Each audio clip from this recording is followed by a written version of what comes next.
A história se inicia com um bebê despertando em um quarto que lhe é totalmente estranho. Ao abrir os olhos, ele percebe aos poucos uma mulher inclinada sobre ele, observando-o atentamente. No primeiro instante, ele acredita que se trata de sua mãe, mas logo descarta essa ideia ao notar que aquela mulher é jovem demais para ser ela. Confuso, ele abaixa o olhar e encara as próprias mãos, ficando completamente chocado ao perceber que agora possui o corpo de um bebê. A situação se torna ainda mais estranha quando ele verifica seu status e descobre que todas as suas estatísticas retornaram ao nível 1. Além disso, ele nem sequer possui um nome registrado. De repente, um homem alto, vestindo uma armadura imponente, entra no quarto. A mulher se dirige a ele com profundo respeito, chamando-o de rei, enquanto ele se aproxima para observar o bebê de perto. Ao ver aquele homem, o menino começa a se perguntar se ele seria algum tipo de imperador ou governante daquela terra. Pouco tempo depois, o bebê é levado até um sacerdote para participar de uma cerimônia de nomeação. Durante o ritual, ele recebe o nome de Noah e é oficialmente declarado como o primeiro príncipe imperial. Quando Noah confere rapidamente seu status e vê que o título de príncipe imperial foi adicionado à lista, ele entende que realmente é filho direto do imperador daquela nação. Assim que a cerimônia chega ao fim, o imperador pergunta ao sacerdote qual é a afinidade mágica de Noah. O sacerdote responde que sua afinidade é com a água, e que o feudo que lhe foi designado será Almeria, uma região onde vivem muitos membros do clã da água. Ao ouvir isso, o imperador aparenta certo alívio, e deixando o assunto de lado, pede que o sacerdote revele as estatísticas completas de Noah. Quando isso acontece, todos presentes na sala ficam completamente atônitos. Todas as estatísticas de Noah já estão totalmente maximizadas e sua afinidade com a água alcançou o nível SS. Apesar de ter nascido há apenas algumas horas, possuir números tão elevados indica que ele já passou por um despertar. Um despertar em idade tão precoce é algo nunca visto antes. Por esse motivo, todos concluem que estão diante do nascimento de um talento extraordinário. É nesse momento que Noah compreende que recebeu uma nova vida e que reencarnou como um nobre. O império em que ele agora vive é conhecido como Império de Mir, uma poderosa nação de guerreiros situada em meio a uma cadeia de montanhas escarpadas. Sua capital se localiza em uma vasta planície, e o império vive atualmente uma era de ouro, onde a prosperidade gera ainda mais riqueza, permitindo que uma cultura rica e vibrante floresça. O imperador dessa terra é pai de mais de 10 filhos, todos chamados de príncipes imperiais. Esses príncipes são amplamente respeitados pelo povo e considerados os nobres mais prestigiados de todo o império. 6 anos após a reencarnação de Noah, ele chega a uma conclusão importante sobre suas habilidades. Para os outros, suas estatísticas parecem indicar um desempenho individual absurdo, mas na realidade, esses valores são elevados porque estão sendo fortalecidos por seus subordinados. Por exemplo, sua afinidade com a água no nível S vem inteiramente de Almeria, o feudo que lhe foi concedido ao nascer, enquanto muitos de seus outros aumentos de atributos vêm das pessoas que o servem. Em outras palavras, Noah se torna mais forte quanto mais subordinados possui. Além disso, ele começa a suspeitar que seu nível talvez não tenha um limite máximo e possa continuar crescendo indefinidamente. Depois que as criadas terminam de vesti-lo, elas o acompanham até o andar de baixo. Em seguida, se retiram e passam a conversar entre si. Todas reconhecem o quão incomum ele é. Normalmente, crianças da idade dele seriam travessas e causariam problemas o tempo todo, mas Noah é diferente. Tranquilo, calmo e surpreendentemente maduro para alguém tão jovem. Evelyn, a bela serva especializada em hospitalidade, se aproxima de Noah enquanto ele almoça e informa que tanto o príncipe herdeiro quanto o quarto príncipe chegaram para visitá-lo. Ela acrescenta que disseram que ele poderia terminar sua refeição antes de encontrá-los. No entanto, Noah sabe exatamente quem é o príncipe herdeiro e entende que não pode se dar ao luxo de fazê-los esperar. Ele pede imediatamente que as criadas o levem até eles. Noah então encontra seus irmãos mais velhos, Albert, o príncipe herdeiro, e Henrique, o quarto príncipe. Após a troca de saudações formais, Albert diz a Noah que veio lhe entregar um presente. Nesse momento, um servo claramente assustado entra no quarto carregando uma bainha de espada. Uma aura sombria e ameaçadora começa a se espalhar lentamente, deixando o ar pesado e tenso. Assim que o objeto é colocado no chão, Albert ordena que o servo a abra. No instante em que isso acontece, Noah sente um arrepio percorrer sua espinha, enquanto começa a ouvir gritos de soldados implorando a Albert para que salvasse suas vidas. As vozes soam desesperadas e carregadas de terror, e Noah percebe imediatamente que aquilo não é uma ilusão. Albert então pede que Noah pegue a espada. Embora o protagonista não queira fazer isso, ele entende que se trata de um presente do príncipe herdeiro, e recusar não é uma opção. Noah segura da espada com cuidado, e apesar de ela parecer pesada no início, logo consegue se ajustar e encontrar o equilíbrio. Após isso, Albert explica que a espada se chama Leviatã, uma espada de água, o elemento considerado o mais poderoso de todo o Império. Cerca de 120 pessoas morreram tentando dominá-la. Henrique percebe que Noah parece um pouco tenso ao ouvir isso e pede que ele não se preocupe. Ele explica que qualquer pessoa que não seja destinada a empunhar a espada é morta por sua maldição no exato momento em que tenta levantá-la. O fato de Noah ter conseguido segurá-la sem que nada acontecesse prova que ele é, ao menos em certa medida, digno dela. Albert então dá um leve tapinha nas costas de Noah e sai do quarto, dizendo que aquilo foi uma demonstração valiosa. Quando Albert se afasta, Noah mal consegue acreditar no que acabou de acontecer, que poderia tê-lo matado sem esforço algum.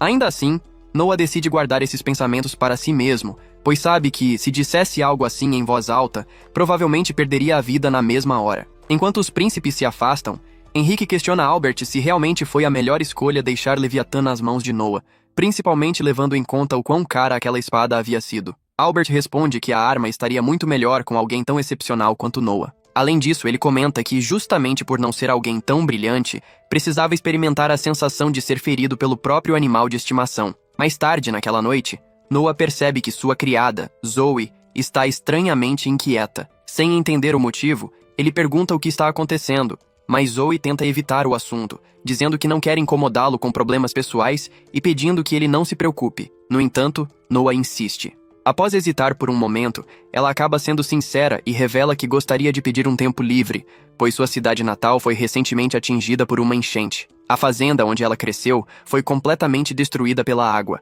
e aquela terra era a única fonte de renda de sua mãe. Desesperada, Zoe confessa que pensou em trabalhar em um bordel, já que lhe disseram que poderia ser vendida por um valor alto, por já ter servido a um príncipe imperial. Noah reage imediatamente, afirmando que jamais permitiria algo assim. Em vez disso, ele oferece empregar a mãe de Zoe na mansão, como responsável por abrir os portões, prometendo pagar um salário generoso. Ele ainda faz questão de ressaltar que a remuneração para esse cargo é muito superior ao que normalmente se oferece. Além disso, Noah menciona que existe uma casa vazia próxima à mansão, onde Zoe e sua mãe poderiam morar juntas. Ao ouvir isso, Zoe não consegue conter as lágrimas. Ela começa a chorar e agradece repetidamente a Noah por sua bondade e generosidade. No fundo, porém, o protagonista sabe que não age apenas por altruísmo. Ter uma ex-criada trabalhando em um bordel mancharia o nome do terceiro príncipe imperial. Como serva, Zoe pertence à sua casa e o servirá por toda a vida. Após esse gesto inesperado, Noah tem certeza de que jamais será traído por tamanha lealdade.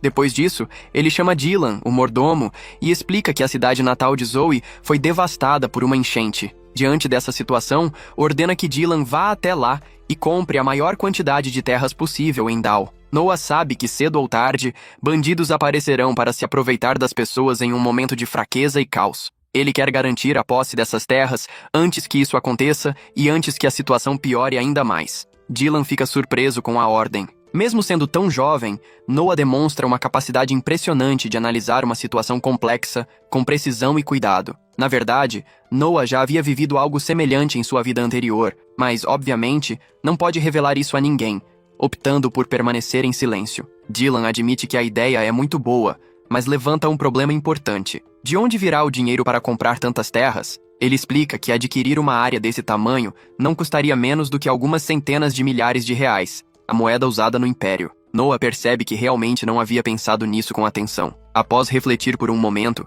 ele conclui que a solução será vender as terras que possui ao sul da capital. Dylan questiona se isso é prudente, já que aquelas terras foram um presente pessoal do próprio rei, e vendê-las sem autorização poderia ser considerado um crime grave. No entanto, Noah afirma que Dylan não deve se preocupar com possíveis punições ou com a ira do rei, pois ele assumirá pessoalmente todas as consequências dessa decisão. Ele explica que ser nobre significa fazer sacrifícios para tornar a vida dos outros mais segura e digna. Dylan entende o peso dessas palavras e agradece profundamente a Noah por tomar tal decisão, especialmente porque compartilha a mesma cidade natal de Zoe, o que torna sua gratidão ainda mais sincera. No dia seguinte, Noah já converteu os bens em dinheiro e se prepara para comprar o máximo de terras possível o quanto antes. Ele está pronto para ir inspecioná-las pessoalmente, mas então recebe uma visita inesperada de seu irmão Henrique. Henrique nota que Noah está carregando a espada Leviatã e imediatamente pergunta o motivo disso. Ele explica que, desde a última vez, não sentiu mais nenhuma influência estranha vinda da espada, mas revela que pretendem testá-lo enquanto estiverem em Dozo. Deixando isso de lado, Henrique conta que Leviatã possui vontade própria e que apenas obedece àquele que reconhece como seu verdadeiro mestre. Noah entende rapidamente que precisará conquistar esse reconhecimento de alguma forma. Leviatã é como um animal feroz que, no momento, precisa de alguém forte o bastante para dominá-lo. Henrique o alerta para não usá-la sem necessidade, pois, se for no momento errado, a espada pode acabar matando-o. Após o aviso, Henrique se vira e vai embora. Pouco depois, eles chegam a Dozo e se deparam com uma paisagem completamente transformada. A enchente foi tão devastadora que a região agora parece um deserto arrasado. Acredita-se que muitas casas em ruínas também perderam seus registros de propriedade durante a inundação, o que significa que a compra das terras terá de ser feita com base nos arquivos oficiais do governo. Dylan e os demais ficam admirados ao perceber que uma criança, décadas mais jovem que eles, conseguiu deduzir tudo isso apenas observando a situação. Noah explica calmamente que se trata apenas de lógica básica. Em seguida, Noah e Zoe começam a inspecionar as terras juntos, até que percebem que alimentos estão sendo distribuídos a um grupo de aldeões pelos fornecedores do Império. Noah pega um recipiente de comida e rapidamente nota que o cheiro é ruim e o sabor lembra algo prestes a apodrecer. Um dos aldeões ouve o comentário e diz que, na verdade, eles não podem reclamar, pois já é uma sorte estarem recebendo aquela quantidade de comida. O protagonista não consegue acreditar que o Império esteja servindo alimentos de qualidade tão baixa ao seu povo em meio a um desastre. Nesse momento, o funcionário do governo local, Lord Gary, chega ao local para realizar uma inspeção oficial. Gary sabe perfeitamente que a comida distribuída é péssima, mas não se importa, pois não é ele quem irá consumi-la. Noah, porém, não consegue mais suportar aquela situação. Ao presenciar aquilo, Noah confronta Garkt diretamente e o acusa de estar desviando os fundos destinados às rações alimentares. Ele afirma que, em vez de fornecer refeições adequadas, Garkt estava economizando dinheiro e servindo lixo aos aldeões. Garkt nega com firmeza, mas logo admite, sem nenhum remorso, que aqueles que estão no topo da hierarquia merecem comer primeiro. Em seguida, ele e seus homens passam a zombar de Noah, rindo abertamente dele. Diante dessa atitude, Noah é tomado por uma onda de raiva. Em um acesso de fúria, ele alerta Garkt sobre as consequências de seus crimes. Porém, Garkt despreza suas palavras, tratando-o apenas como uma criança. Em resposta, ele saca a espada e se prepara para atacar Noah. Nesse exato momento, a espada Leviatã sai voando sozinha de sua bainha e passa a flutuar ao lado de Noah. A lâmina começa a testá-lo, despejando uma enorme quantidade de poder em seu corpo para decidir se ele é digno. Parte do corpo de Noah começa a escurecer, como se estivesse prestes a ser consumido pela maldição da espada. Quando tudo indica que ele não irá resistir, o protagonista sente uma explosão de adrenalina e força de vontade. Leviatã reconhece que Noah consegue suportar seu poder, e após um breve confronto, a espada acaba se submetendo completamente a ele. Furioso, Garkt parte para matar Noah, mas não consegue sequer atacar primeiro. Noah usa Leviatã e decapita Garkt, sem deixar qualquer chance de reação. Os capangas, ao verem seu líder ser morto diante deles, também se preparam para atacar. Para intimidá-los, Noah golpeia o chão com Leviatã. O impacto cria uma cratera gigantesca, tão profunda que nem o fundo pode ser visto. O próprio Noah fica chocado com o poder avassalador da espada. Pouco depois, Rowan, o capitão dos cavaleiros designados para Dozo, chega ao local e se surpreende com a cena. Ao reconhecer Noah como o primeiro príncipe imperial, ele se ajoelha imediatamente. Os outros presentes ficam confusos, até que Rowan anuncia a verdadeira identidade de Noah, fazendo com que todos se curvem, tomados por medo e respeito. Noah então explica como Garkt e seus homens estavam explorando os aldeões, motivo pelo qual Garkt foi executado. Ele ordena que Rowan garanta que todos os funcionários corruptos restantes recebam a punição adequada. Além disso, Noah determina que a distribuição de alimentos seja reorganizada corretamente, para que o povo de Dozo finalmente possa se alimentar de forma digna. Tomados pela alegria, os aldeões agradecem a Noah por tê-los salvado. Enquanto isso, Albert recebe um relatório informando que Noah conseguiu dominar a espada Leviatã. Ao ler isso, ele sorri satisfeito, percebendo que Noah pode ser muito mais útil do que imaginava. Mais tarde, o protagonista se encontra com seu pai, esperando ser punido por ter vendido terras que lhe haviam sido concedidas. Para sua surpresa, o imperador apenas o agradece, explicando que as ações de Noah impediram que bandidos se aproveitassem da situação causada pela enchente. O imperador também demonstra satisfação ao saber que Noah conseguiu controlar Leviatã. Quando verificam novamente suas estatísticas, a afinidade de Noah com a água sobe para o nível SSS, graças ao grande número de subordinados que ele conquistou ao ajudar Dozo. Profundamente impressionado, o imperador pede que Noah continue usando seus talentos em favor do império e aceita suas decisões. Assim termina o primeiro episódio. Comente parte 2 para descobrir o que acontece a seguir. Logo depois, somos informados de que a capital de Males é a cidade que concentra o poder político do país, além de ser o principal polo cultural e econômico. Com o passar do tempo, esse entendimento se espalhou entre todos, fazendo com que ela fosse vista como a cidade mais grandiosa de todo aquele mundo. A cena então muda para o nosso protagonista, que acaba de chegar ao local e fica claramente impressionado com o que vê. Ele comenta que os eunucos haviam mencionado a existência de uma cantora se apresentando ali por perto. Curioso, decide ir conferir pessoalmente, e um de seus empregados resolve acompanhá-lo para garantir sua segurança. Noah entende que a garota deseja retribuir tudo o que ele fez pela cidade, e por isso acaba exigindo mais dela, já que sempre desempenhou seu trabalho com muita dedicação. As pessoas comentam que o garoto amadureceu bastante, e para ele, qualidades humanas sempre podem ser desenvolvidas ainda mais, nunca sendo algo exagerado. Ao se aproximar do local onde a garota canta, Noah fica surpreso com a beleza da voz que ecoa. Ao observá-la com atenção, ele se lembra de que o nome dela é Alice. A técnica que ela utiliza ainda é simples, típica de iniciantes, mas fica claro que ela leva a profissão de cantora muito a sério. Noah consegue sentir que cada nota é cantada com sinceridade e emoção verdadeira. De repente, um homem começa a gritar com ela, questionando por que insiste em cantar aquelas bobagens. Logo em seguida, ele surge ainda mais irritado e afirma que, com aquele tipo de renda, ela jamais conseguiria pagar a dívida deixada por seu pai. Mesmo ela explicando que cantar é a única coisa que sabe fazer, o homem a segura pelo colarinho. Nesse momento, Noah intervém e pede que ele não faça nada cruel com ela diante de todos. Quando menos se espera, o homem escuta a voz de um garoto se manifestando. A cantora tenta pedir para que ele não se envolva, mas Noah já se levanta e caminha em direção ao palco. O homem debocha e manda Noah ir chorar no colo da mãe. Em resposta, Noah lembra que, de acordo com a lei do país, uma criança não é obrigada a assumir dívidas herdadas dos pais. Forçar essa dívida sobre a garota e pressioná-la a vender o próprio corpo é considerado um crime grave na capital. O homem então segura Noah pelo colarinho, mas o garoto reage imediatamente, desferindo vários golpes contra ele e seus comparsas. Após derrubá-los, Noah pergunta se ele ainda quer continuar. Antes de sair, o homem ameaça dizendo que irá se vingar. Noah responde que, se ele voltar, deve procurá-lo diretamente. Ao ver o cartão deixado pelo garoto, o homem percebe que ele é um príncipe. Noah então se volta para Alice, elogia sua habilidade como cantora e pergunta quanto ela precisa para cobrir suas despesas. A garota explica que precisa comprar os remédios de sua mãe e Noah prontamente oferece um salário muito alto.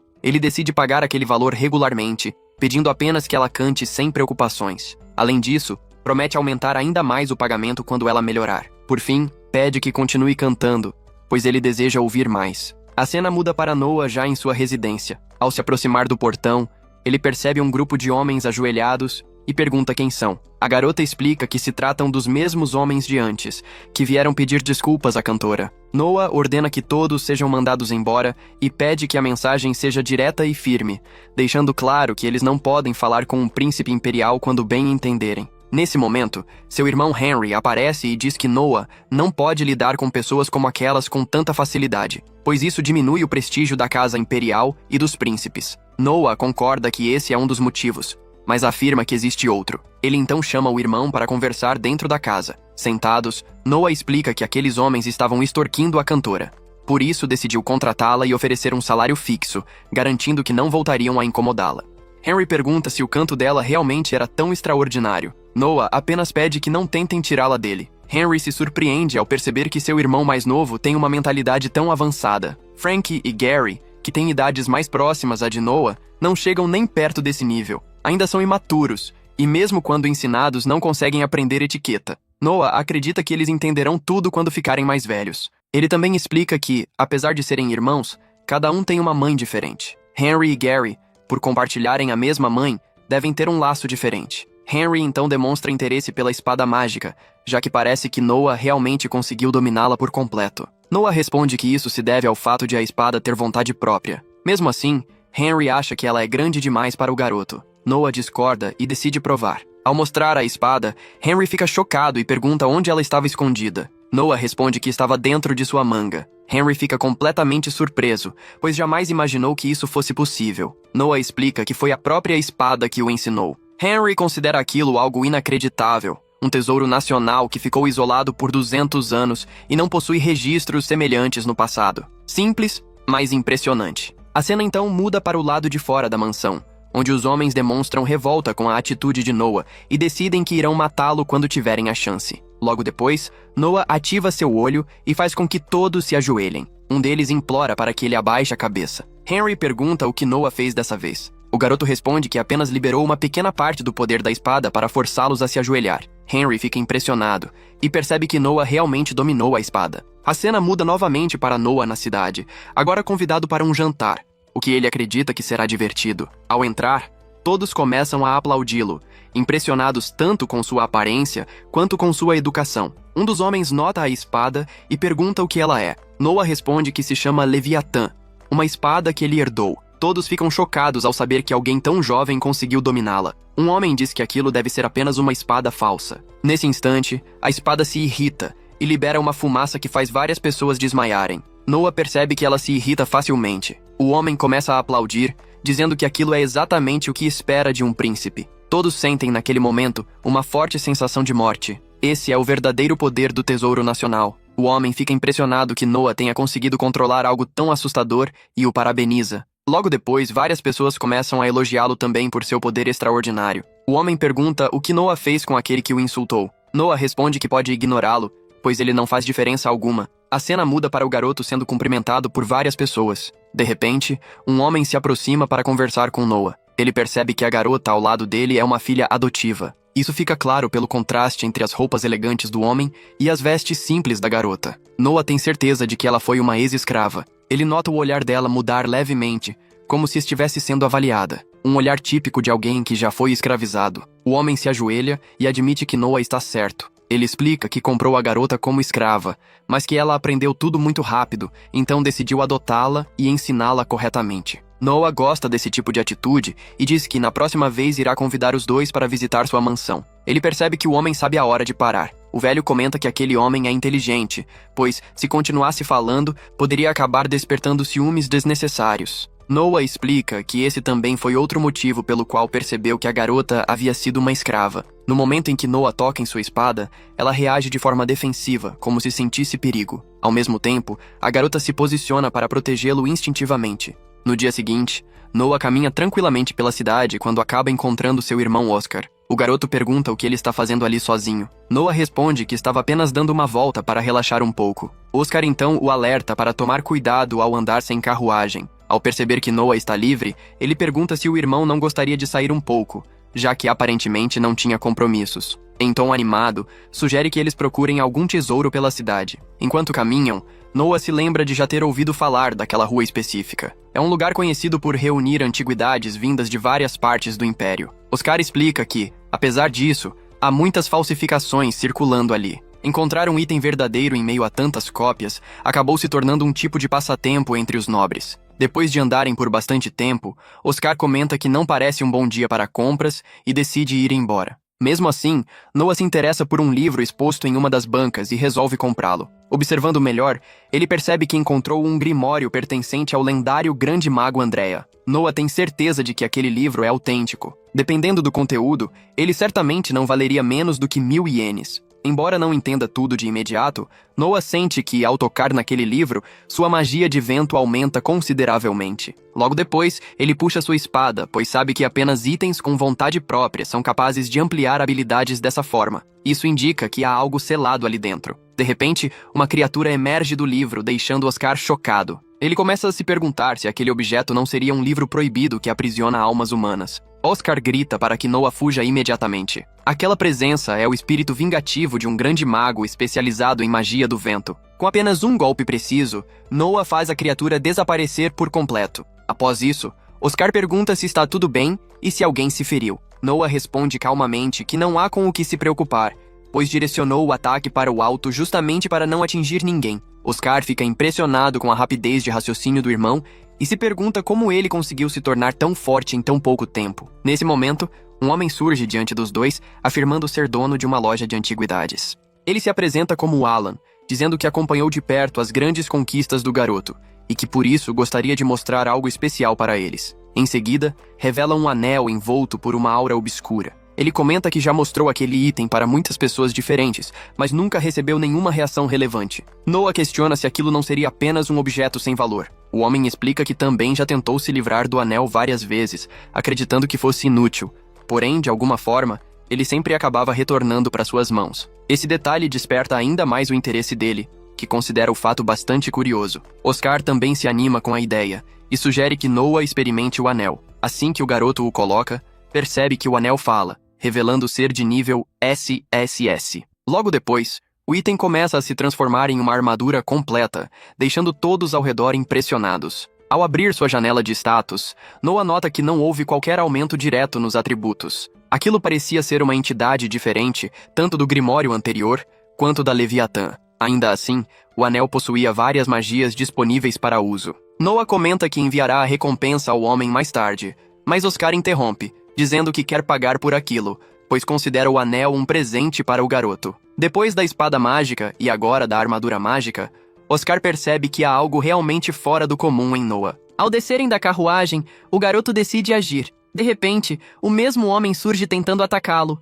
mas Noah bloqueia o golpe com facilidade, enquanto vários soldados aparecem ao redor. Oscar pergunta como ele conseguiu criar aquele escudo. Noah explica que foi graças ao anel, pois conectou a Leviatã a ele, e juntos acabaram criando aquela defesa. O garoto percebe que o anel reagiu automaticamente à hostilidade, funcionando como um sistema de proteção. Oscar acha aquilo incrível e fica ainda mais impressionado com o irmão mais novo, já que a capacidade dele de fazer coisas assim parece algo fora deste mundo. A cena muda, mostrando Noah observando a garota cantar novamente. Ao olhar ao redor, ele percebe várias pessoas começando a brigar por causa dela. Sem hesitar, Noah cria um escudo para impedir aquela confusão inútil e logo em seguida usa um golpe de choque para conter os dois envolvidos. Ele então pergunta ao homem responsável pelo local por que tantas brigas acontecem ali. O homem explica que esse tipo de gente acaba sustentando o bar. Diante disso, Noah decide comprar todo o estabelecimento, deixando o homem extremamente agradecido. A garota pergunta se realmente vale a pena investir tanto dinheiro por causa dela e diz que gostaria de retribuir de alguma forma. Noah responde que só deseja que ela continue cantando com a voz que possui. Ela pergunta se ele realmente a valoriza como cantora, e o garoto confirma, dizendo que quer que o imperador a ouça cantar algum dia. Até que esse momento chegue, ele gostaria que ela continuasse se apresentando. Emocionada, a garota começa a chorar, mas logo retoma o canto. Noah fica impressionado com a voz dela, que realmente soa belíssima. Ele tem certeza de que não errou em sua escolha e acredita que a garota é, sem dúvida, um verdadeiro tesouro.